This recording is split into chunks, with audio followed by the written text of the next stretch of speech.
na mwisho wake ni nini. Alright, basi tunaanza ndani ya misitu minene. Msitu mmoja umeshona kinyama nyama pembezoni kabisa mwa mji mkuu wa China. Sasa huku pembezoni kabisa yupo mwamba mmoja, ujamaa wanamuita Tagoni. Ni moja kati ya jemedari mmoja mkubwa sana katika jeshi la Japani. Na huo ujamaa kila ifikapo muda fulani alikuwa akiweza kufanyaga mauaji ya kutisha sana. Anawaachilia wafungwa ambao walikuwa amewashikilia katika kambi yake ambao walikuwa ni wa China, na alikuwa akiweza kuwaua mmoja baada mwingine, na ni baada ya muda fulani. Sasa leo ilikuwa imefika muda wake mzima. Ni mzee mzima, baba la baba, wanamuita Tagoni. Ni jitu moja lenye roho mbaya kinyama nyama. Sasa leo kawafungulia wafungwa wa kutosha. Wapo anarandaranda porini, anafanya mambo na mavitu zimzee namna hii.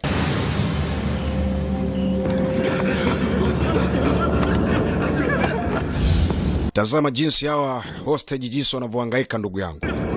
Jamaa anataka kuwamalizia mbali. Li jamaa lina roho mbaya kinyama nyama. Lengo ni nini bado hajaweza kufahamika. Kwa nini anaua wa China bado hajaweza kufahamika. Tutakwenda kujua mbele zaidi. Chanzo ni nini na mambo haya yote kwa nini anafanya. Jamaa anamuita Tadoni kama jinsi nilivyoweza kukuambia. Ndugu yangu, watu walikuwa kinyanyasika kinyama. Hao wote ni hostage.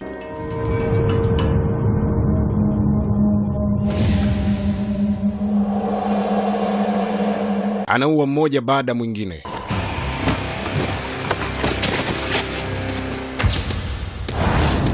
Lakini pia wakati wote mambo yote yanaendelea, yupo binti mmoja ambaye alikuwa ni mpelelezi wa siri na alikuwa ameweza kutumwa kwa ajili ya kuweza kumpeleleza ujamaa. Sasa tukio lote ambalo mwamba alikuwa kaweza kufanya, binti alikuwa kaweza kupiga picha na kuhifadhi kama ushahidi baadaye kwa ajili ya kuweza kwenda kupeleka katika kitengo kile ambacho alikuwa ameweza kutumwa. Cheki jamaa anavyoua wa China ndugu yangu. Anapiga shaba kinyama mzee. Yaani ni moja tu kukosi. Huyu jamaa wanamuita Tagoni. Mambo yake si haba. Nitasema Mungu wangu, kwani wanadamu wanakuwa na roho kama hizi? Anamuua binadamu wenzake kana anaua mnyama vile. Sasa wakati kamaliza mauaji, wanakuja viongozi wengine. Akiwa ameambatana na mpambe mmoja, ujamaa wanamuita Dodo. Anamwambia mheshimiwa, kazi nzuri sana. Yaani umefanya kazi nzuri kinyama. Kaambia ndo hivyo. Ni wajibu wangu kwa sababu huwa kila siku natamani kufanya hivi. Anasema kweli wewe ni shujaa ambao umeletwa hapa kwa ajili ya kutetea ardhi na kuweza kutetea taifa lako la Japani. Sasa wakati huo binti anazidi kupiga picha, Tagoni akaona mwanga fulani katika kichaka fulani. Anasema kuna mtu mmoja anaonekana hapa anatufuatilia. Sasa gogo, naomba nenda katafute ni nani huyu ambaye anapiga picha. Sasa anachukuliwa na mpambe mwingine moja kwa moja, anazama porini kwa ajili ya kuweza kwenda kutazama pale mahali ambapo mwanga umeweza kutokea. Sasa binti alikuwa kizidi kupiga picha, hajua kwamba tayari vikosi vilikuwa vimeshakwisha kutumwa kwa ajili ya kumsaka. Dodo akiwa sambamba na wale timu kutoka katika jeshi la Japani wakawa nazidi kufuatilia ndugu yangu. Sasa binti anakuja kushangaa na kuta nyuma yake watu wanakuja. Akaamua kuweza kutafuta mbinu namna gani ya kuweza kujisaidia. Ujamani mpambe ambaye anaaminika sana katika kambi ya Japani. Wanamuita Dodo. Moto wake si haba mzee. Binti akatafuta njia kwa ajili ya kuweza kuescape. Anasema wanaramu yule kamata. Binti katafuta njia ndugu wangu, anakimbia kinyama nyama.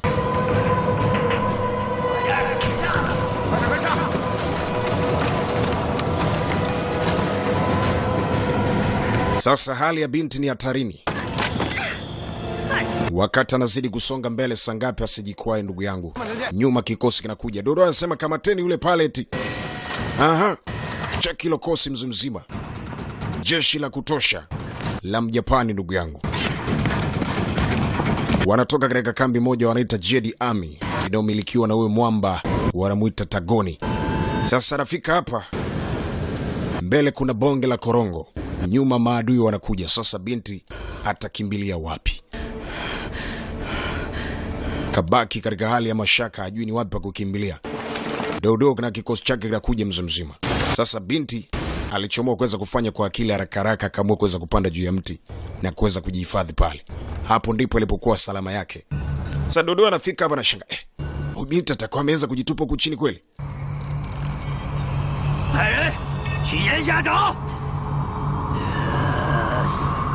Walipotazama pale binti hakuweza kuonekana. Sasa kikosi kikaweza kurudishwa nyuma. Lakini Dodo kabaki pale ameshikwa na machale. Huyu binti hawezekani akawa ameweza kujitupa huko chini. Hawezi akajitosa hapa. Kumbe binti yupo juu ya mti. Dodo anatoka pale mpole mdogo mdogo. Sasa binti ndugu wangu akiwa juu, sangapi chafya isije. Nataka kupiga chafya mzee kaiziba. Sangapi ile jani ambalo kwa ameweza kukanyaga ndugu wangu akadondoka. Nyama shanga kuja kugeuka hivi binti huyu hapa. Alimcheka sana. Binti mwisho kajitahidi, mwisho anajikuta kajiingiza katika mtego mwenyewe. Kanaswa.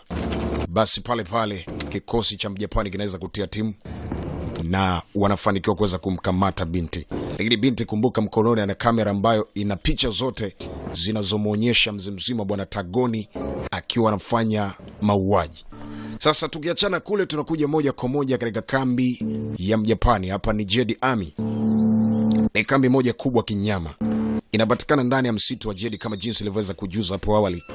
Na wanajeshi wamezunguka kila sehemu. Sasa mzee mzima bwana Dodo wakiwa sambamba na wanajeshi wengine walimleta binti katika kambi baada ya kuweza kumkamata. Ambia karibu. Welcome home. Binti anaingia katika kambi hii ndugu yangu. Ni kambi moja kubwa kinyama. Wachina wamefungwa huku na wanapatiwa mateso ya kutosha. Sasa hapa ndani zipo sura 4 chafu kinyama. Na ni moja kati ya wahuni wapo town kinyama nyama. Binti anaingizwa katika kambi hii.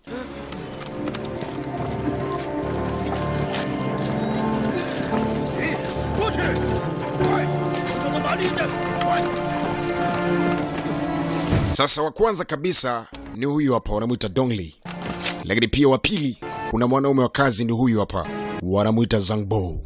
Lakini pia yupo bwana mmoja wanamuita Mr. Chen. Mr. Chen. Lakini pia kuna kibonge mmoja wa maana sana, nitakujuza jina lake, ni huyu hapa. Sio mkali bwana, wanamuita Jianju. Ujamani bala lake tutakwenda kulijua hapo mbele zaidi. Sasa tuachana kule, tunakuja moja kwa moja mtaani huku. Tunatoka ndani ya Jedi kule katika forest ile, katika msitu ule, tunakuja ndani ya katikati ya mji wa Shanghai. Sasa hapo tunakutana na kicheche mmoja. Alikuwa kiweza kutembea kwa madaha kinyama nyama. Ujamaa wanamuita Mr. Teacher. Ukipenda muite Chenze Tai. Huyu wanamuita Mr. Teacher. Ukipenda muite Chenze Tai. Alikuwa akipita huku mtaani na ni moja kati ya kikosi kile cha Balo Army. Wale wana revolution. Sasa leo alikuwa akipita huku. Kuna wauni fulani alikuwa akiweza kumfuatilia. Jamaa akawa amehisi nyuma kuna watu wanakuja. Sasa jamaa akashangaa, hawa watu ni wakina nani tena? Mara ghafla mbele tena wanakutana na wauni. Akajiuliza mara mbili, hawa watu wanataka nini? Sasa hawajajua balala mzimzima bwana Teacher, Mr. Chenze Tai. Jamaa akakunja ngumi. Sasa chekishia mambo na mavidudu zimzee. Kibo, haya sasa. Kumekucha. Wakajaribu tena mzimzima Chenze Tai. Bwana. Hapo. Kitu. Bwana. Nam. Asante. Kipigo tu mzee. Dakika 2 wote chakwambia subiri. Akachomoa daga mzee. Jisalimishe. Jamaa akakataa. Ikatumwa hiyo mzee. Cheki daga na kwenda hiyo. Jamaa akalidaka tap. Yes. Sasa baadaye walizungumza cha kuzungumza. Lakini pia walikuja kufahamu ya kwamba ni moja kati ya watu ambao wana ukaribu sana na mheshimiwa bwana profesa. Mmoja ambaye alikuwa ni mwanaharakati mkubwa sana kutafuta uhuru na amani ndani ya taifa la China. Basi walimchukua moja kwa moja wakampeleka ndani kwa ajili ya kuweza kwenda kutana Mr. Professor. Wanamuita Professor Li Bansu. Mheshimiwa, karibu. Anasema nishakwisha ukaribia. Nahitaji tuweze tuzungumze kwa sababu nina ujumbe mkubwa na mzito ambao nimeweza kuuleta katika siku ya leo. Huyu ni Professor Li Bansu. Anambia karibu sana. Unajua kijana wangu nimekumisi kwa muda mrefu sana. Hatimaye leo tumeonana tena. Basi alimsogelea na kuweza kumkumbatia. Ni kijana wake anamkubali sana. Anasema natumaini kwa sasa nimekuona harakati zitaendelea. Akamwambia karibu bwana, karibu tupate chai kidogo.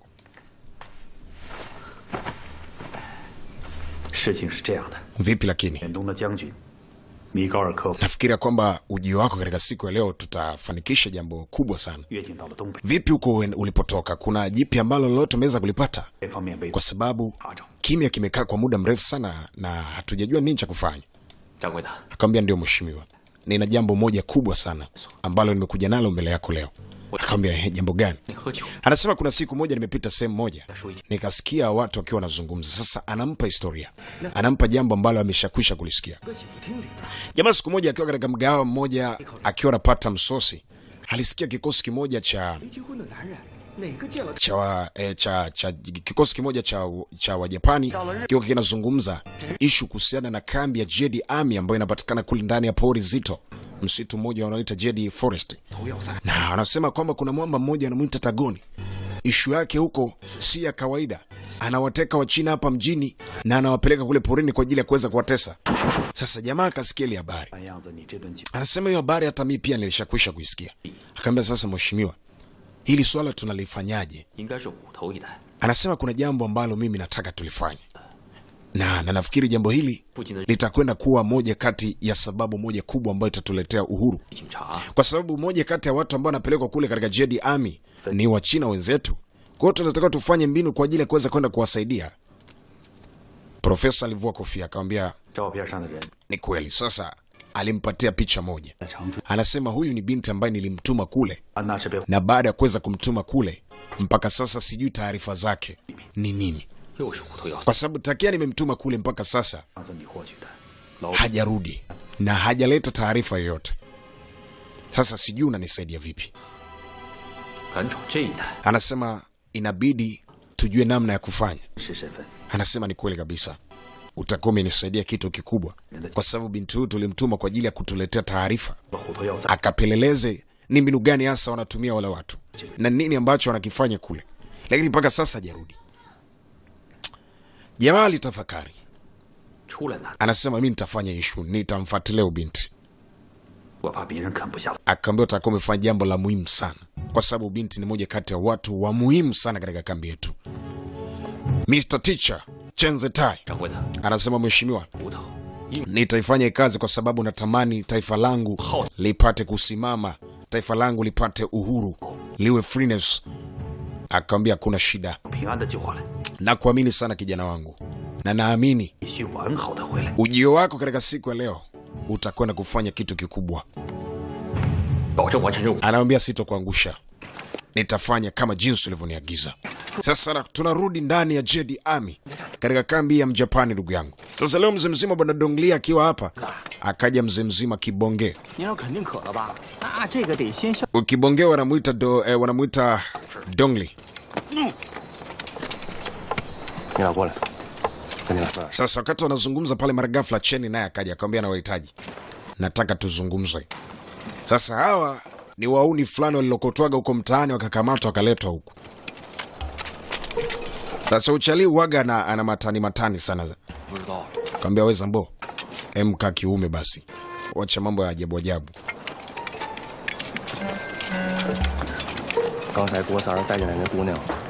Mr. Chen anamwambia kwamba kwa sasa tunahitajika kuweza kutoroka. Akamwambia we, kutoroka? Mheshimiwa, kutoroka tutatorokaje hapa? Nisikilizeni mimi. Nimewaita hapa kwa ajili ya kuwajuza kwamba tunahitajika kutoroka. Akamwambia mheshimiwa, unachekesha kweli. Nani atoroke? Wewe unafikiri kutoroka ni jambo rahisi? Wewe unataka tuwawe? Jamaa huyu ni Balayet. Akamwambia mimi nilipo hapa nawaambia tutoroke kwamba nimeshakwisha kujipanga. Umejipanga vipi mheshimiwa? Nataka tujue eti. Acha basi utani. Hem, tueleze basi. Tunatorokaje? Kwa sababu ukijaribu kuangalia eneo zima limelindwa. Akamwambia mimi hapa tayari nimeshakwisha kupata kitu ambacho kitatusaidia kutoroka. Sasa kule wanapanga namna kutoroka. Sasa tunarudi kwa mzee mzima, baba la baba. Wanamuita Tagoni. Mheshimiwa, inaonekana kwamba binti huyu ni mpelelezi na amekuja hapa kwa ajili ya kuweza kutupeleleza na kuweza kutoa siri zetu nje. Sasa inawezekanaje akaendelea kuishi? Ni bora afe. Akamwambia hapana, tusimue. Akamwambia mheshimiwa, kwani tumwache? Sasa jamaa wa Mr. Kiparao anamuita Sergeant Mino. Wanamuita Sergeant Mino. Anasema kwamba mheshimiwa ni bora afe. Mara ghafla mheshimiwa akamleta binti hapa. Binti akaachiliwa pale. Jamaa Tagoni anataka kumhoja. Akamwambia karibu. Jisikie upo nyumbani.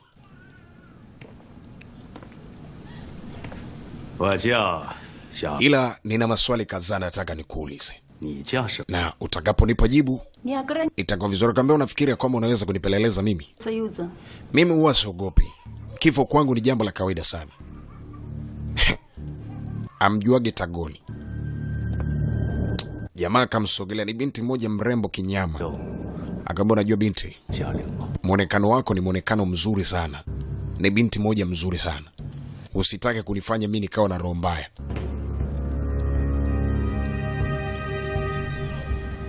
Binti ana jeuri kinyama. Akamwambia bwana, wewe nifungulia ya mapingu unanitesa. Akamwambia hapana, kwa sharti moja. Kama unataka uweze kufunguliwa kwa sharti moja. Akamwambia kwanza niletee maji bwana. Mimi nasikia kiu. Akamuita Dodo, akamwambia lete maji hapa. Binti yani haogopi, yani yupo flexible kinyama. Akamwambia maji haya hapa. So nataka maji. Maji haya hapa. Binti akachukua glasi yake ya maji, akaipiga shap. Hapo unajua kwa mara ya kwanza hakuna mtu yote amewahi kuingia katika kambi yangu akabembelezwa kama wewe. Yawezekana kuna jambo nalitafuta kwako. Binti mzuri kama wewe haustahili kufanya kazi kama hizo. Unastahili kuwa na sisi viongozi wakubwa. Kwa hiyo nafikiri kuanzia leo utakuwa ukifurahi pamoja na Tagoni. Na itakuwa ni vizuri sana. Yani nikikaa karibu yako kuna vitu ambavyo navihisi vizuri sana. Akamwambia usifikiri labda mimi ni mwanamke rahisi kama unavyofikiri. Akamwambia nataka kujua hii nini? Ukweli nataka kujua kuhusiana. Bila sema nipe kamera yangu. Nipe kamera yangu. Akamwambia kazi nzuri sana. Sanjamino. Sasa nataka kujua hii kamera ni nani kakutuma na umekuja kufuata nini katika kambi yetu? Nipe kamera yangu. Binti aleta noma, mzee akamkamata. Sasa akaona binti aleta noma, akampeleka katika chumba cha siri. Sasa jamaa anasema kwamba huku mimi nataka tutoroke na nitawafanikisha. Wewe funga. Sasa mheshimiwa tunatoroka torokaje? Wewe nipe tu plani. Akamwambia sasa subirini. Mimi ndo master plan. Na nitawaambia. Akamwambia saa 9 kamili juu ya alama tutaanza namna gani ya kutoroka. Nitawaonyesha vifaa nilivyo navyo na nitawaonyesha mbinu. Akamwambia hapo umefanya vizuri. Hapo ndipo nitakapokuamini. Lakini uniambie tu kisirisiri kwamba tunatoroka alafu hujaniambia plan ya kutoroka ni vipi. Nisingekuelewa. Sasa wanamwambia Dongli kwa sababu wewe ndo una weweseka. Inabidi ujitenge kidogo kwanza wafanye mambo yao. Sasa kwa mzima wana Tagoni anashauriwa anamwambia kwamba huyu binti ni bora uawe.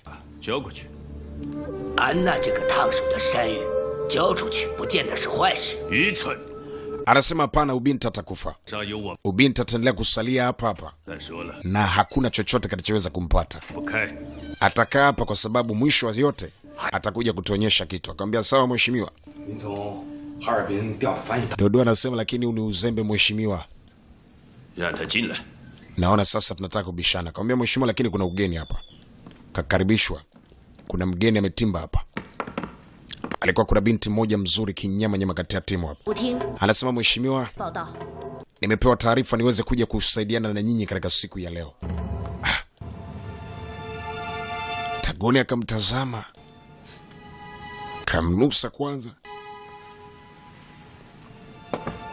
Mengfansi, 这个味道很适合你，低调、含蓄，并且充满。Anamwambia karibu sana. Nilipata taarifa zako mapema. Nilijua kwamba ungelifika hapa. Ubinti wanamuita Su ya Juni.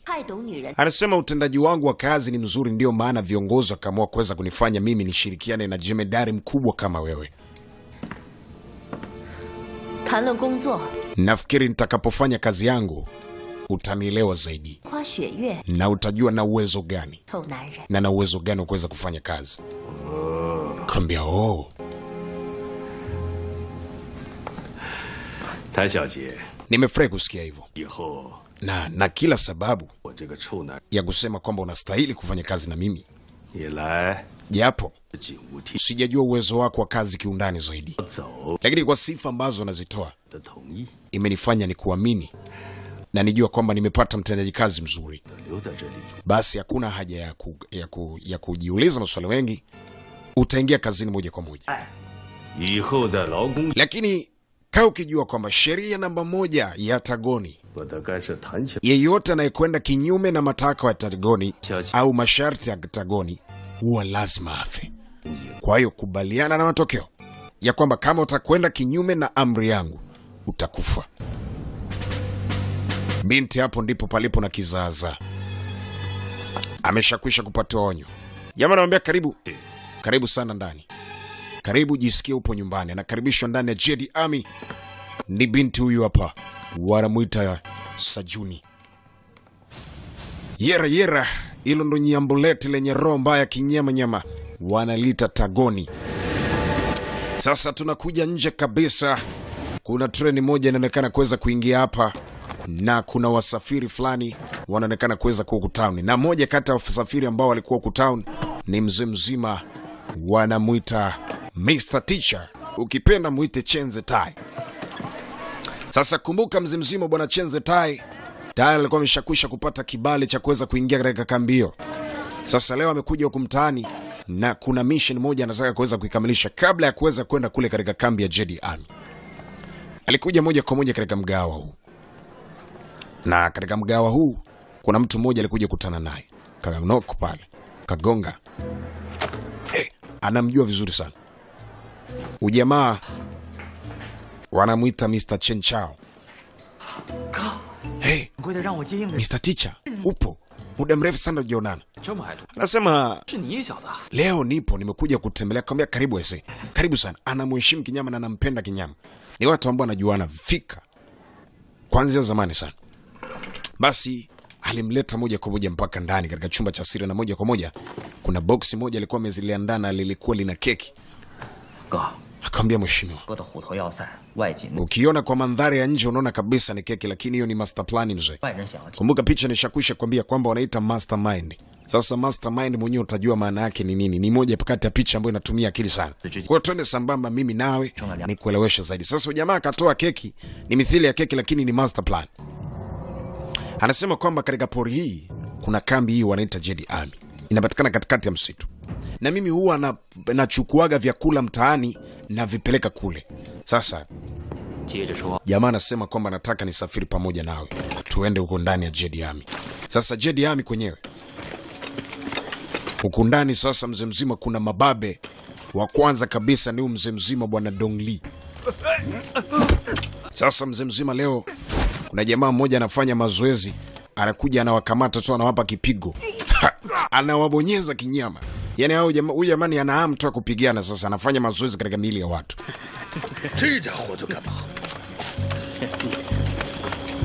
Zambo huyu hapa analima pale mzee mzima na mashaka kinyama. Sasa kibonge, oya. Kamuita kibonge. Kibonge Dongli. Kumbia mheshimiwa, naomba tafadhali usije kuonyesha kiburi eti. Kwa sababu anamjuaga Dongli ni mbabe, atakagi kuonewa. Kamfuata, kamshika mzee. Kunguta. Mr. Chen anatazama tu. Piga mitapa nyamali alianguki mzee, limekoma. Nilibabe kinyama. Pelekwa chini mzee. Sasa imeshakuwa ni balaa. Kambia wewe, unadiriki kuweza kushindana na mimi? Taka kumpiga eti kiongozi. Kambia mimi sioniwagi kifala. Kama wengine unaoneaga, mimi sioniwagi kijinga. Ala, taka kumkuida eti master. Kapita naye kinyama mzee akambeba. Kibonge mzee akamzungusha master. Jamaa kaona huyu anataka kupigana na wakuu hapa, atakuja kuleta noma hapa. We Dongli. We mwanaramu. Mara ghafla mzumzima bwana Tagoni atazia timu pale pale. Ikawa ni salama, lakini isingelikuwa hivyo. Ilikuwa ni hatari mzee. Kaambia jamani, nina taarifa mpya. Leo nakuja kumtambulisha kwenu mgeni kabisa katika kambi yetu leo. Huyu binti wanamuita Su Ya Juni. Ni mfanyakazi mpya ambaye atafanya kazi pamoja nasi na atakuwa kiongozi wa kuwasimamia nyinyi. Kwa hiyo naomba mumpokee na mumheshimu kama kiongozi wenu. Kama jinsi mnavyotuheshimu sisi na wengine, inabidi muweze kumheshimu naye kama jinsi tunavyoheshimiana. Mheshimiwa. Jamaa vipi? Sasa binti anakaribishwa katika kambi hii kwa ajili ya kuweza kutenda kazi. Majamaa hapo pale mzuri. Alright, basi tuanzie ndani ya Jedi Army. Wakati binti alikuwa kitambulishwa kama mfanyakazi mmoja mwingine mgeni aliingia katika kambi ya Jedi Army. Lakini pia kumbuka kuna plani ambayo tayari imeshakwisha kuwekwa mezani. Ikiongozwa na mzee mzima bwana Chenzu. Aha. Akiwa ameshakwisha kuwashawishi mzee mzima bwana Zambo pamoja na Dongli wapate kuweza kutoroka. Sasa kile kikosi kikao kimeweza kutoka. Sasa kwa nje kidogo yupo huyu Mr. wanamuita Jamo. Sasa Jamo yeye yupo katika upande wa pili, alikuwa akifanya mambo yake. Binti anamwambia kwamba mheshimiwa bwana Tagoni anamwambia binti kwamba nafikiri mazingira ya kazi unayaona na watendaji wako wa kazi unawaona. Ndo hawa. Sasa wakaingia katika upande wa pili. Sasa ni wakati wa mazoezi. Wakatolewa majemedari wa tatu wa Kijapani, lakini pia akawa mzimzima bwana Dongli, Chenzu pamoja na mwenzake bwana Jianju. Wanahitajika kuweza kupasha. Aha. Ambia wewe na wewe. Ndio mheshimiwa. Kuna shida gani? Kakamatana mzimzima Chenzu pamoja na mkiongozi huyu. Wanapiga tizi mzee. Ni tizi la kiume mzee baba. Dongli akaona vipi? Zangbo pamoja na Dongli akamwambia vipi? Una uwezo mzika? Akamwambia mimi siogopi chochote. Sasa Dongli ni muoga kinyama. Piga moja safi. Kampeleka kiongozi puta. Sasa mzee mzima bwana Jamo yupo pembeni pale anatazama tu.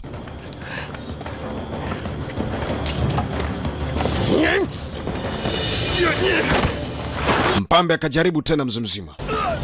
Aha, mambo ya Chenzu sio hatari. Kampeleka pauta tena.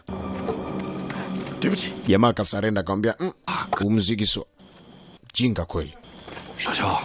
Hongera. Kazi nzuri sana hiyo. Hao ni wa kuwafunza tu adabu. Akaletwa mpambe mwingine mzee. Akamwambia we, kamchagua kibonge. Bonge akamwambia mimi bwana. We mdogo mdogo ni mimi bwana. Akamwambia amtaki mzee mzima bwana Zabo. Zabo na kaingia yeye. Sasa mzee mzima ni Mr. Comedy. Oya. Kakamatwa. Kamdandia mgongoni. Hata kisawasawa ni moja kati ya mbinu ya mchezo. Hey. Mwini aje huyu? Ambia alikuita wewe. Nenda. Jamaa akaamua kuweza kusarenda. Sasa kabaki kibonge. Akamwambia oya. Nakutaka. Jo. Mpambe akaenda. Sasa mzee mzima Jamo yupo pembeni anatazama.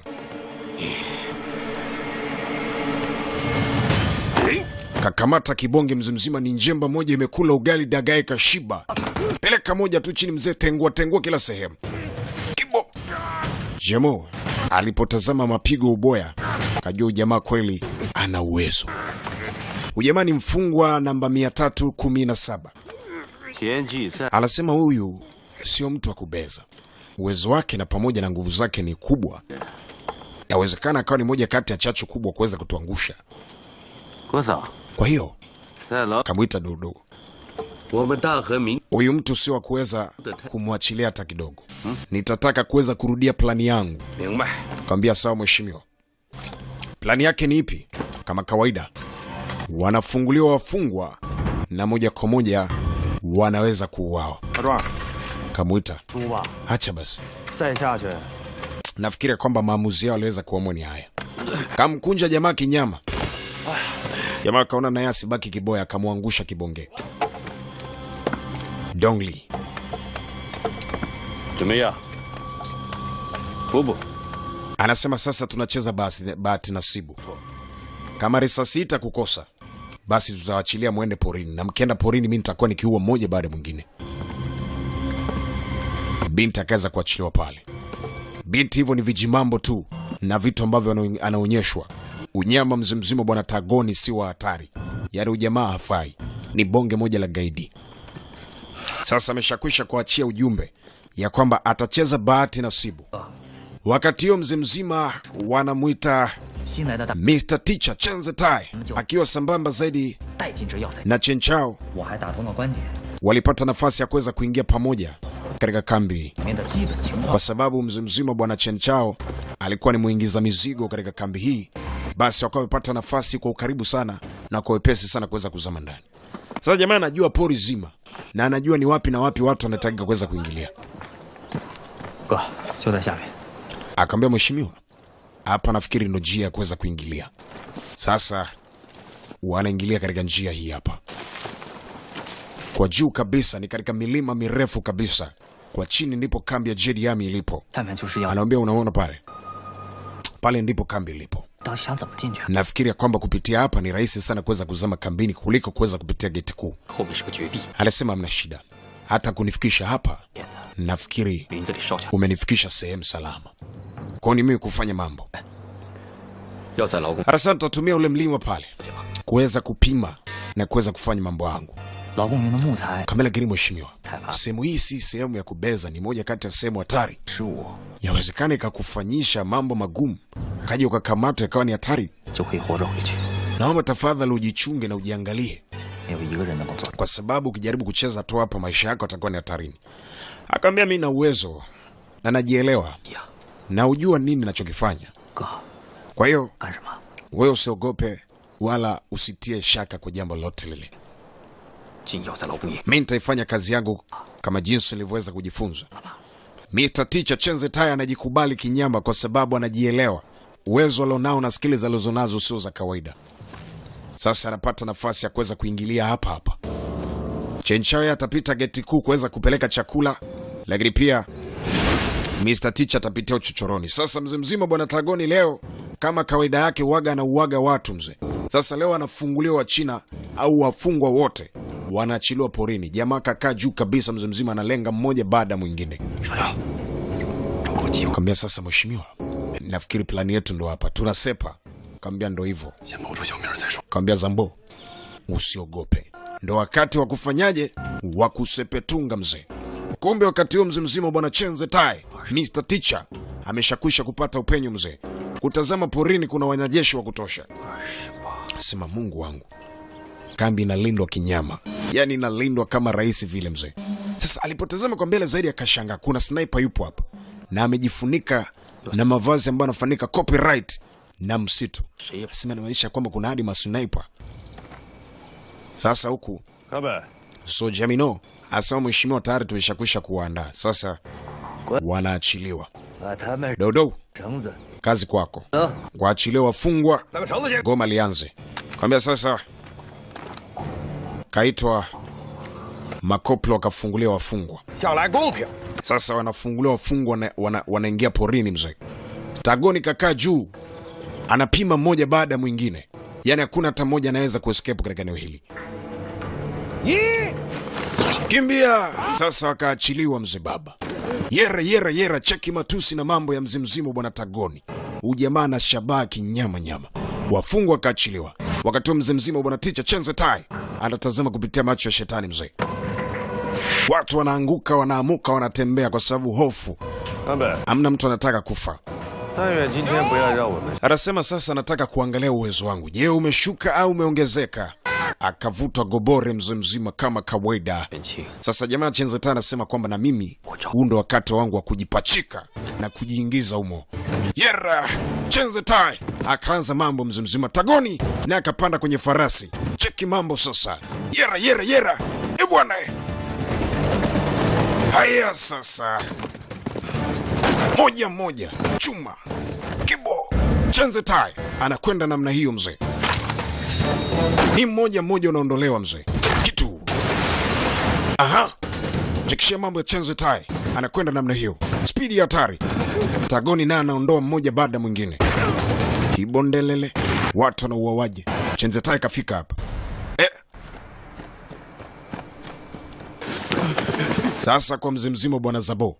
Zabo anakimbia anaumia kinyama. Chaki chuma zinamimino mzee. Chenzu kashanga we Chambo, twende. Zangbo anaogopa jamani. Sasa kuna sniper huyu hapa.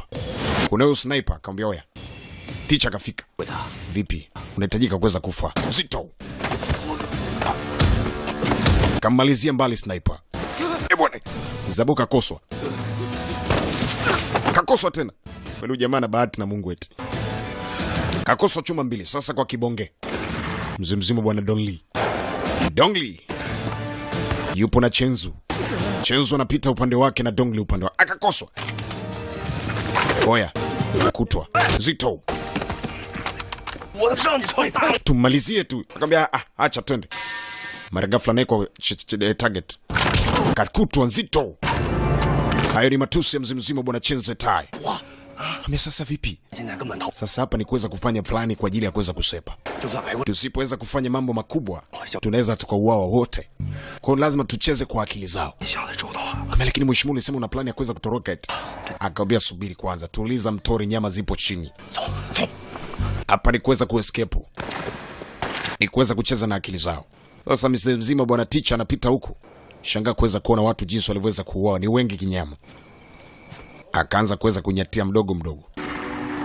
Kuna jamaa mmoja alikuwa ameweza kuuawa.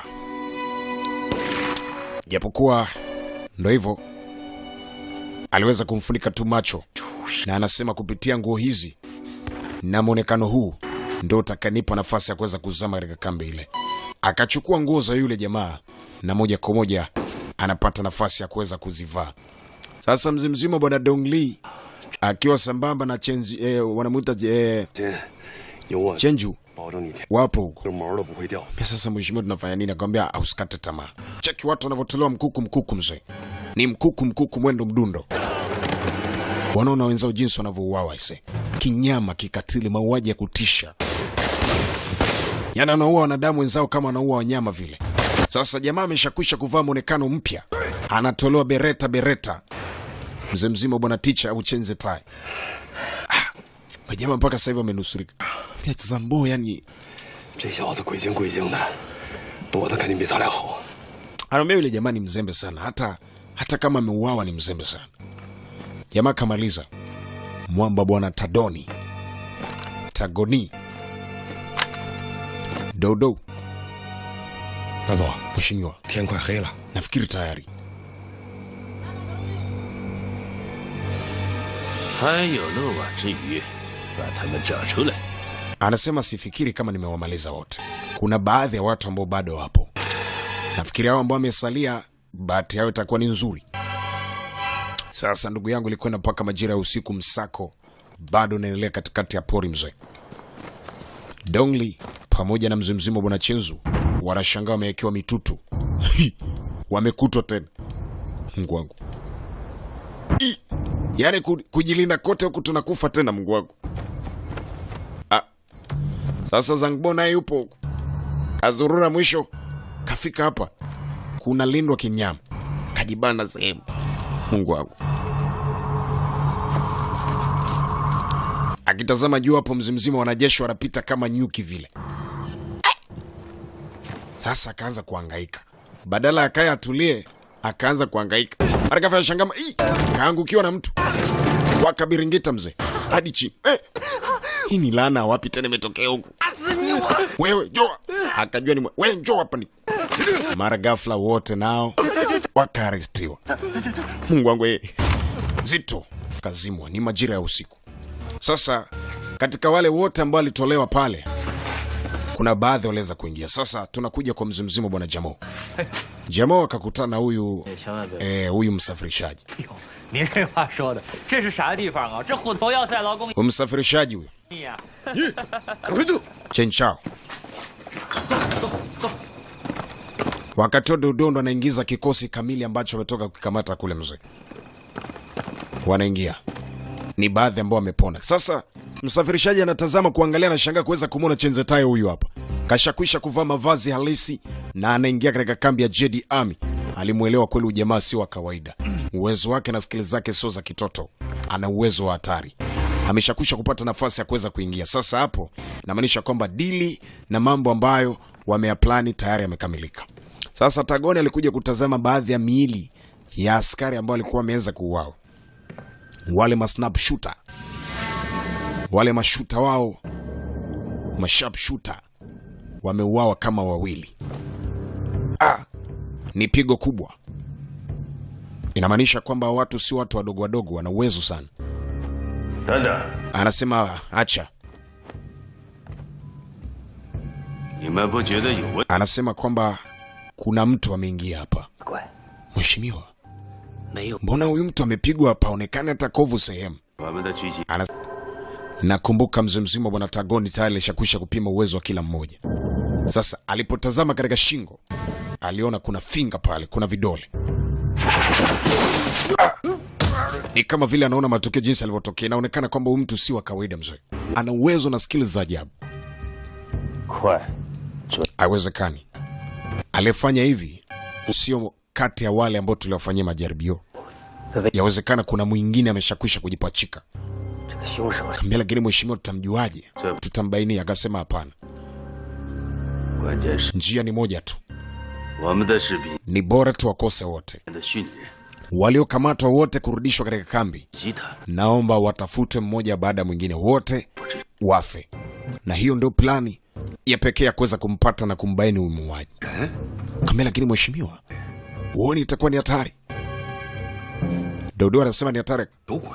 Tufanye hivyo hivyo. Kwambia we, funga. Sanjamino akiwa sambamba na Dodo wanapata na mashaka, lakini mheshimiwa Tadoni alizungumza na kutoa final conclusion. Anasema watu wote wakamatwe na wapelekwe katika damnasi la watu, watakufa. Fanya jinsi ninavyotaka. Amna shida mheshimiwa. Inabidi niweze kutii amri yako kwa sababu yeyote ambaye anakataa kutii amri yako huwa anakufa. Anasema basi fanya jinsi ninavyotaka. Wanahitajika kuweza kufa mara moja, pasipo kuweza kujali na pasipo kuweza kujihesabu mara mbili. Watu wote wanahitajika kuweza kufa. Tagoni kakasirika kinyama na kunaga anayekataa amri. Basi walifanya kama jinsi mkuu wao alivyotaka. Wakaitwa vijana wote ambao waliweza kunusurika kufa kule porini. Anasema nisikilizeni. Kuna jambo moja nataka niwaulize na mnijibu. Mmoja wenu hapa anaonekana ni mgeni. Na ugeni wake inaonekana kwamba ni moja kati ya watu hatari ambao wahitajika katika kambi yangu. Sasa nyinyi kama mnataka kuweza kupona, naomba mumbaini mmoja wenu mgeni hapa, muweze kunitajia. Jamaa kashangaa akasema, Mungu wangu, hii mbona ni hatari nyingine hii. Tagoni kamaliza. Sasa mgeni mwenyewe ndo huyu hapa, Mr. Teacher Chenzetai.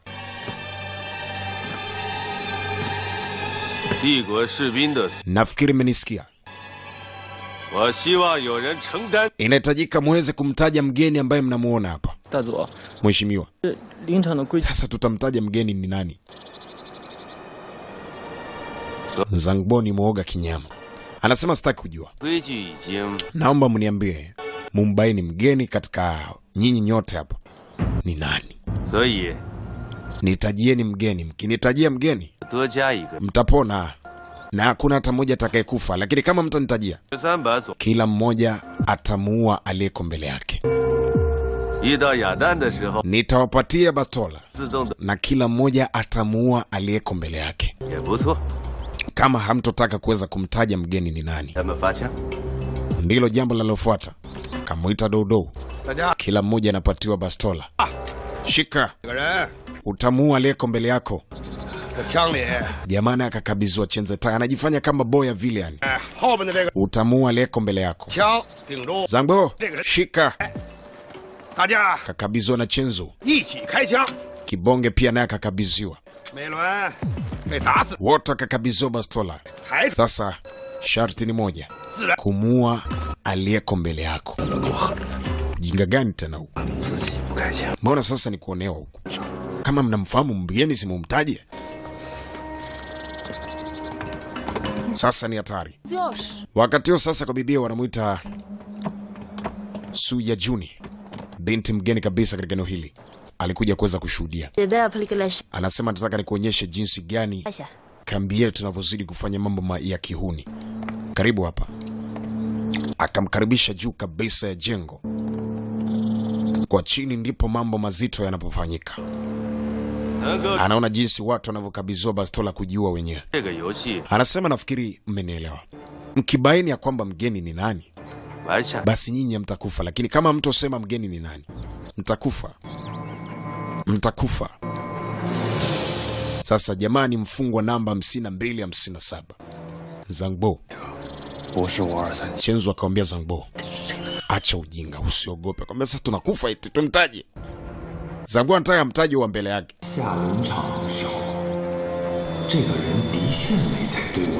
Lakini mzimzimo bwana Chenzo anasema asitajwe mtu yote. Tumtaje bwana. Akamwambia asitajwe mtu yote. Asija katojwa mtu yote, kwa sababu akimtaja mtu yote hapa itakuwa ni hatari.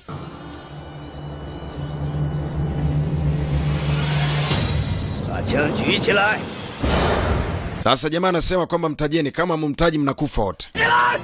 Sasa Jamino akamwambia wekeni silaha zenu mbele, kila mmoja amuue mbele yake. Kama mpo tayari. Zambo anasema jamani tumtaje eti. Mgeni suyo hapa mbele yangu nimtaje. Akamwambia we, funga mdomo wako, usije ukanitaja. Chenzo Tai, Mr. Teacher akaanza kuplani. Huyu jamaa anatumia akili kuliko chochote, yani akili yake ni nyepesi kinyama. Akamtazama Tagoni kapanda juu. Sasa anasubiria oda na amri. Yera Sanjamino huko anafanya mambo mzee. Kila aliyeko mbele amuue wa mbele yake. Moja.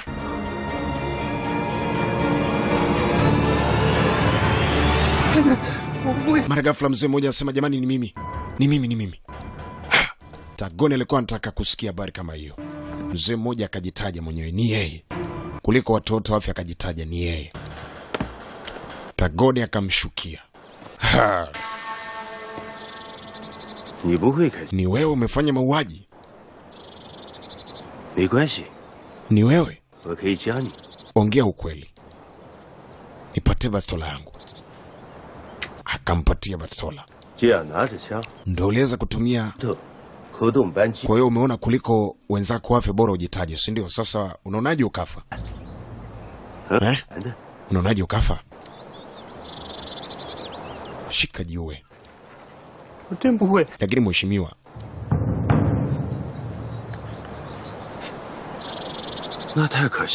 hakuna lakini. Kwa sababu wewe unaweza kukwenda kinyume na taratibu zangu. Una sababu yote kuendelea kuishi. Unastahili kufa. Akamgeuzia mzee, akampa nzito. Jamaa naga utani. Akampa nzito mzee. Binti kakaa juu anashangaa. Mzee mmoja akasema haiwezekani, tunanyanyaswa mpaka lini? Akanyanyuka mzee anataka kumpiga Tagoni. Kitu kilichotokea ndugu yangu, kageuzwa chekecheke. Unajua kageuzwa chekecheke. Alijitolea kwa ajili ya kuweza kummalizia mbali, lakini akajikuta yeye ndo anaweza kumaliziwa mbali. I see. Ujamaa pamoja na watu wake ni watu wenye roho chafu. Na ni moja kati ya watu hatari. Kumbe unaona, unasababisha mauaji ya watu wengine. Angalia wewe ndo mgeni. Sasa Chenzo aliweza kumuona ujamaa na akabaini kabisa ujamaa ndiye mgeni hapa. Anasema kwamba ujamaa lazima tuweze kumuoji ni nani na ni kwa nini ameingia katika kambi hii. Anasema mheshimiwa, nafikiri kwa katika hawa wawili waliweza kufa hapa ni wao ambao waliweza kuhusika. Alipotazama jua kamaona binti aweza kuona mambo yote na ameweza kushuhudia mauaji yote. Yes, huo ni unyama mzimzima bwana Tadoni. mambo yake si haba, yani ana roho mbaya kuliko ibilisi, ni shetani, yani ni zaidi ya shetani mzee. Basi maiti za wale vijana wawili waliweza kuuawa zilitolewa, na jamaa akawa amepata nafasi ya kuingia hapa pasipo kusanukiwa. Kama kawaida, shughuli zinaendelea. Sasa leo katika upande wa pili kwa mzee mzima bwana Chenzu analimalima hapa. Saa ngapi asiotee nondo? Kaotea nondo. Dongli Zongbo akamgusa Dongli, kamaonyesha mzee mzima, huyu ni mgeni huyu, ndo aliyesababisha kifo cha wale wote. Sasa jamaa wakati analimalima pale, alipotupa jicho juu akamwona binti, na binti tayari alishapatiwa picha binti, kwa hiyo anamjua binti. Anasema huyu jamaa ndiye aliyesababisha mambo yote haya, inabidi tuweze kumpeleleza.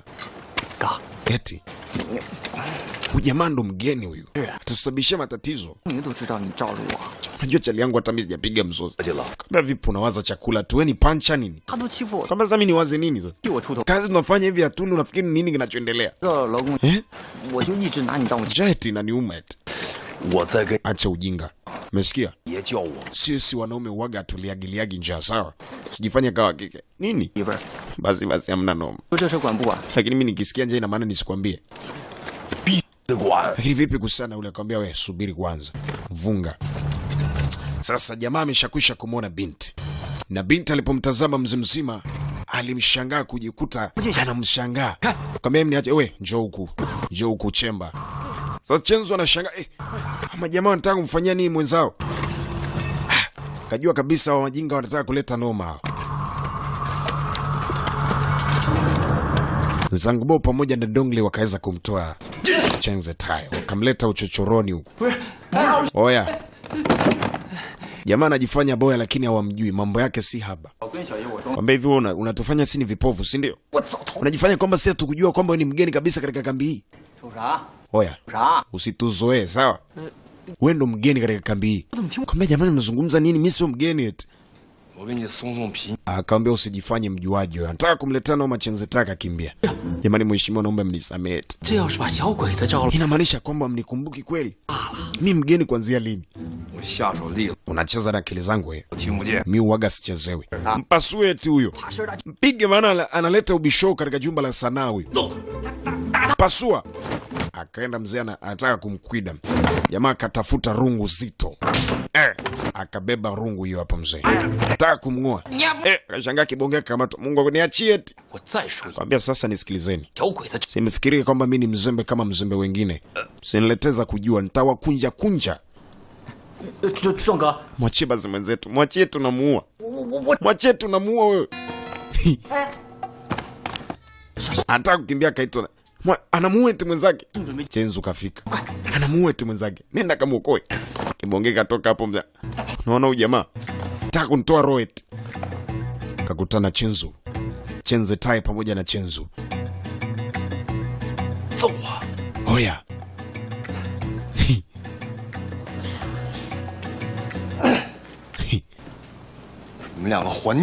Achanaga mambo ya ajabu nyinyi. Sifanye mambo ya kiuni kama hivyo. Kama sasa naona nataka kuleta wewe. Oya. Takumaliza. Tulia. Mnajuana Basi hamna noma. Hamna tabu yote wala nini. Oya. Kampa onyo kali moja kwa moja kaweza kuondoka. Lakini jamaa tayari ameshakwisha kupata nafasi ya kuweza kuingia katika kambi. Sasa leo katika upande wa pili, binti wanamuita Yajuni, Su Yajuni. Alikuja kukutana na mheshimiwa Bwana Tadoni na wakaweza kuongozana moja kwa moja mpaka kwa binti yule mwandishi wa habari. Hapo nafikiri tumerudi tena kwa mara nyingine. Tunataka kujua. Binti akasimama. Kama mwanaharamu mkubwa wewe. Jangili mkubwa usiokuwa na roho ya huruma. Anazungumza nini huyo? Mbona simuelewi? Ujangili kwangu ni jambo la kawaida. Mauaji kwangu ni jambo la kawaida. Akamwambia hivi wewe, roho za watu unazoziondoa sutaniua hata mimi kweli wewe?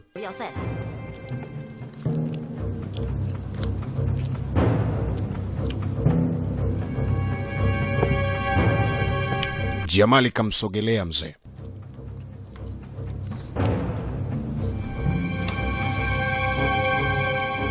Anna 小姐， Anasema hapana, 我很钦佩你的勇气， kwa jinsi ulivyo nafikiri uwezi ukafa, 自己的生命 lakini kama utakwenda kinyume na mimi 对每个人来说， itakuwa ni rahisi sana kufa. 它只有一次。 Jambo moja tu, ikukubali kutumika na mimi. Binti akamwambia hapana, sahau, mimi kutumika na gaidi kama wewe siwezi nikatumika na wewe. Akamwambia jamani binti, kama unahitaji maisha yako yawe salama, ni bora uweze kujitoa ukae na mheshimiwa ili uweze kukaa kwa amani na upendo. Akamwambia hapana, siwezi. 中国有句古 Akamwambia hamna shida, 话， lakini ipo muda na saa utakubali. Taka kumshika binti ataki. 识时务者 Anasema kwamba 为俊杰， Tagoni hajawahi kushindwa na hata kaa ashindwe. Hata kama umekataa leo, kuna kesho na kesho kuta utakubali tu. Mzee mzima akaweza kuondoka. Binti ameshakwisha kushuhudia mauaji mazito anayoyafanya ujamaa. Ni moja kati ya watu wenye roho mbaya, ni makatili kinyama. Sasa leo jamaa akamfuata Dongli, akaambia mfungwa namba 55237 ni nani wako? Mbona umemtetea? Unajua chochote kuhusiana na ule mfungwa? Hem, niambie. Niambie. 那个少校， Mheshimiwa, nataka kujua ile swali alikuuliza, huyu mfungwa namba 55237 unamjua? Kwa nini umemtetea? Akamwambia fungeni basi midomo, joeni tukae chini tuzungumze yetu bwana. 相机那个女人， Haya, huyo hayatuhusu, kaeni chini tuzungumze yetu. 那个我 Akamwambia nataka kujua mfungwa namba 55237 unamjua? 抓来的苏联舰， Kwa nini umemtetea? Oh, ni anatudhuru sisi unamtetea?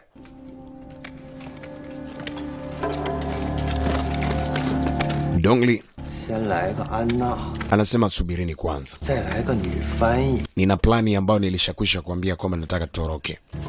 Sasa 热闹啊！ si mnataka kujua? Kama kwani tusijue sasa? 你是一个代表， Welete plani mezani, tuone vifaa vya kutorokea, tuanze kazi. 我们听不懂， Hayo masuala mengine ni baadaye. Akaambia vizuri sana. 劲儿大。 Yaani kama umeweza kunielewa, itakuwa umeweza kufanya jambo moja kubwa sana la msingi sana. 你得学会。 Ndio maana uaga wakati mwingine na kuonaga kichwa chako eti inakuaga nzuri. Akaambia sasa lete plani mezani bwana. 是的。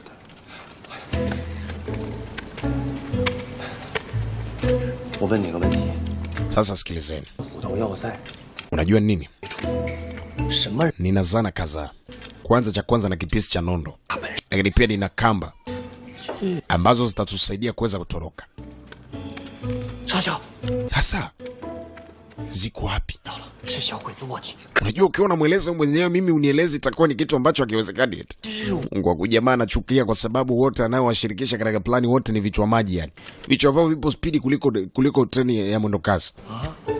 如果他是小山星的卧底，小山星会把他放进轮盘赌吗？ Kwa mimi nimekwambia ukae kule mlangoni uchungulie watu wasije huko alafu nakuja huko. Jamaa karudi mlangoni. 少校， Na mimi nataka kusikia eti. 说呗。 Wenyewe mna plani wenyewe tu, mimi hamtaki kunishirikisha. 我现在也不是很清楚， Kwa mimi umenisikia sasa. Nina kipisi cha nondo na nina waya 这个安娜呀， ambao utatusaidia sisi tuweze kutoka hapa. 你就甭管他是谁，咱们要做 Angalia watu wetu wasije huko. 离他远远的。别忘了， Chali baada aweze kuangalia watu, yeye kakaa na wasikiliza. Jomba kavuta. Kwanza akavuta kisu. 哎呀呀呀呀！你本这玩意儿 Anasema hiyo ni kisu. 不死人。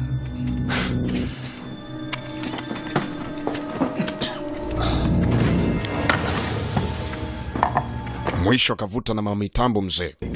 Ani mabomu pamoja na waya huu hapa. 你说少校，有了他， Na mheshimiwa yote umeleta. 我就打半天。 Kia Mungu jamani, mwizi huyu. Ameshapita na mabomu mawili, waya pamoja na kisu. 后天 Anasema kwa hiyo 小山青的身份 nafikiri swala letu la kuweza kuescape lipo karibu sana. 炸了他的弹药库， Tunasepa muda wote tokea sasa. 去跟下面的兄弟都打战。 Na baada ya kuweza kufanya mambo yote, hakuna mtu yote tunaweza kumshirikisha. Tunasepa sisi 听见了， kwa sisi. 千万， Na nisije nikasikia taarifa hii imeweza kutoka kwa mtu yote yule. 这我干点啥？ Sasa tatizo ni kwa huyu jamaa. Kwa hiyo tunakwenda kujipanga, tutarudi baada ya muda fulani. Akamwambia hamna shida. Basi jamaa akarudisha vifaa pale, anapita tu mara ghafla, Mungu wangu, wamefumwa.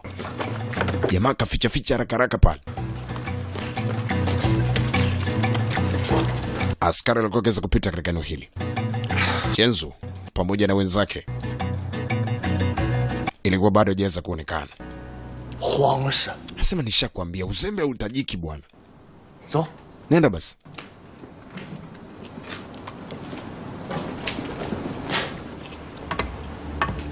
Waka wanatafuta njia ya kuweza kuescape. Sasa tunakuja katika upande wa pili kwa binti hatari. Binti wanamuita Su Juni. Su ya Juni. Alikuja moja kwa moja katika chumba cha binti hatari. Wanamuita Wenlong. Barishnya Anna, privet. Barishnya. Naomba niweze kuzungumza na. Kwamba unataka kuzungumza na mimi nini hasa? Unataka kuniambia nini? Скажу ни слова. Huwezi nishauri chochote. Akamwambia hapana. Bagovnik Sblash. Nataka nikwambia kwamba Tagoni ni mtu mzuri sana. Amekupa hifadhi hii ni kwa ajili ya wewe kuweza kukaa ili uweze kumpatia vitu anavyovitaka. Akamwambia hapana. Mimi sio rahisi kama unavyonifikiria. Yayesh. Akamwambia sasa kwa nini unafikiria hivyo? Barishnya Anna. Мы встречались пару раз. Unajua siku zote unapopatiwa fursa inabidi uweze kutumia fursa mapema kuliko ile fursa haijachacha.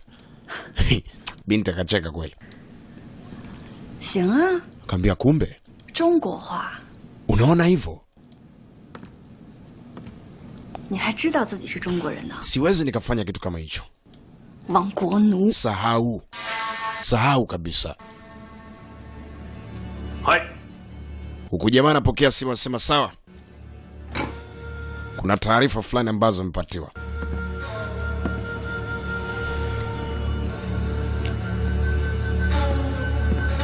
Mara ghafla anaingia mzee mzima Mr. Kipara, wanamuita Soja Mino. 东军总部来电， Kabla mheshimiwa, 他们有重大 nafikiri binti amekwenda kuhojiwa lakini bado hajaweza kurudisha imani yake kwako. 打到家卷再说。 Anasema achana naye. 很急， Lakini mheshimiwa, tunatakiwa kuweza kumua. Kwambia hapana. Binti yule atajiki kufa. Sawa mheshimiwa. 真的。 Naomba nisamehe kama nimeenda kinyume na amri yako. 冈本， Kumbe 难道你看不出 unataka kuweza kunipanda kichwani, si ndio? 是个软硬不吃？ Nikishakwisha kuzungumza hakuna wa kupinga. Kwambia lakini mheshimiwa, 10岁， 愚蠢！ nitakufuata kila siku. Kwambia ndio. Unahitajika kuweza kunifuata kila siku na kufuata maagizo yangu. Sawa? Binti anahitajika kuweza kufa wala kufanywa chochote kitu. 人头缠斗， Binti anahitajika kuweza kuangaliwa na kulindwa 这次的事情， kwa sababu tayari mzee mzima bwana Tagoni ameshakwisha kumpenda. Hii hapa mzee baba. 冈本， Okay. 难道你看不出来？安娜是个软硬不吃的女人吗？ Em, tuanzie hapa. 把安娜交给我。 Wakati huo mzee mzima bwana Kamanda Somijo anapokea amri kutoka kwa mheshimiwa wake, hapasi kupinga wala nini. 看到这劳工营了， Anasema sasa nataka nikwambie kitu kimoja. 缠斗， Hawa wafungwa wote wanatakiwa kuweza kuwekwa chini ya ulinzi 这次的事情 na kuweza kumbaini 是个警示。 ni nani anayefanya vitu kama hivi. Haiwezekani kawa ni wale wawili. Wale wanaweza kufa, mimi si wahisi hata kidogo kama ni wao. Tagoni ana machale kinyama na anaelewa uwezo na sifa za kila mmoja katika kambi hii. 你去 Sasa haiwezekani kirahisi tu 压下， wale wazee waliokufa ikasemekanika kwamba ndio aliweza kufanya mauaji. Sasa katumwa mzimzimu bwana Sominijo kwa ajili ya kuweza kutoka moja kwa moja wafungwa wote wale mateka wote wakawekwa chini ya ulinzi. Wakati binti akiwa anapita huku amebeba sahani la chakula, jamaa mzee mzima bwana Ticha wanamwitaga Chenze Tai akameweza kumwona binti, akawa namtazama sana. Wakati huo baba la baba mzee la kufidi Zangbo anatazama tu. Anna, 我给你吃点心。 Anaambia binti fungua mlango. Binti ataki amegoma. Kamomba binti kufungua mlango amegoma. Sasa kwa kamanda mzee mzima wanamuita Soja Mino katoka akaanza kufanya pection. Wafungwa wote wamekamatwa, wamewekwa chini. Mara ghafla kesi, kuna upepo kwa nyuma umepita. Kuna mtu amepita kwa nyuma spidi hatari. Akawa direct makoplo wenzake moja kwa moja kuweza kuingia ndani. Sasa mzee mzima baba la baba wanamuita Chenze Tai Mr. Teacher. Anamtazama mzee mzima bwana Sam Gemino kwa sababu anajua kabisa huyu jamaa ndo kisebusebu huyu. Huyu jamaa ndo mwenye kila kitu. Sasa jamaa kaja moja kwa moja mpaka katika mashine hii. Anaitazama hii mashine. Kaambia sa chini huko, acheni uboya wewe. Watu wakaanza kusachi. Kuna kitu wamekihisi. Tandoni ni hatari mzee. Tagoni kagusa hapa, akahisi kuna kitu kigumu kwa chini. Sasa kwenda kutazama katika meza hii kwa chini, akachomoa ule waya. Sasa kumbuka uwaya ni mzee mzima bwana Chenzu aliweza kuweka hapa akiwa sambamba na Dongli pamoja na Zangbo, na plani yao ilikuwa ni kuweza kutoroka na yale mabomu mawili haya hapa.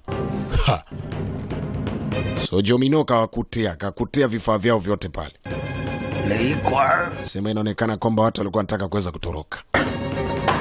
Kuna watu walikuwa wanataka kuweza kutoroka.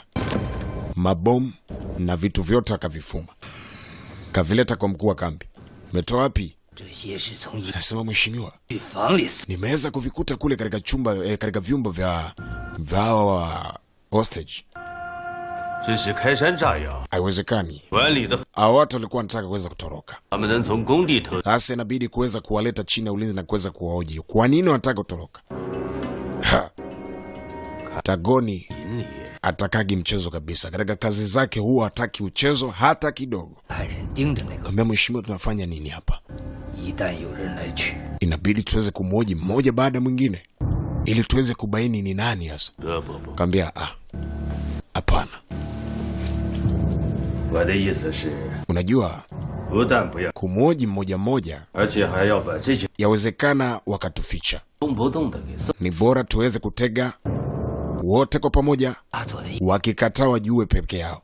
Lakini mheshimiwa, kumbuka plani hii ilishakusha kufeli ya kwanza. Anasema naamini ya kwamba mara hii haitafeli. Mheshimiwa, hii plani haifai. Kambia hapana, tutaitumia hiyo hiyo. Mheshimiwa, nilikuwa na plani nyingine. Kwa nini tusiwatege hao watu?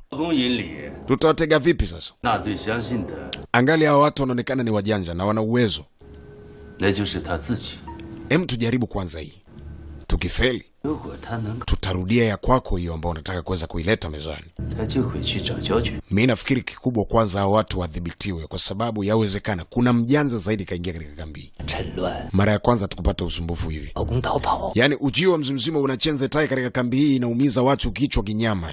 Watu wanaumiza vichwa kinyama usiku na mchana hawalali. Anasema mheshimiwa, kama jinsi ulivyosema kwamba kuna ugeni hapa ni kweli. Sasa tutatumia plani. Ikifeli tutatumia kwangu, lakini naamini itafeli. Samini Joe anajua na anaelewa. Wanamuita Samini Joe. Anasema jaribu. Ukishindwa mimi nitakuja. Vizuri sana.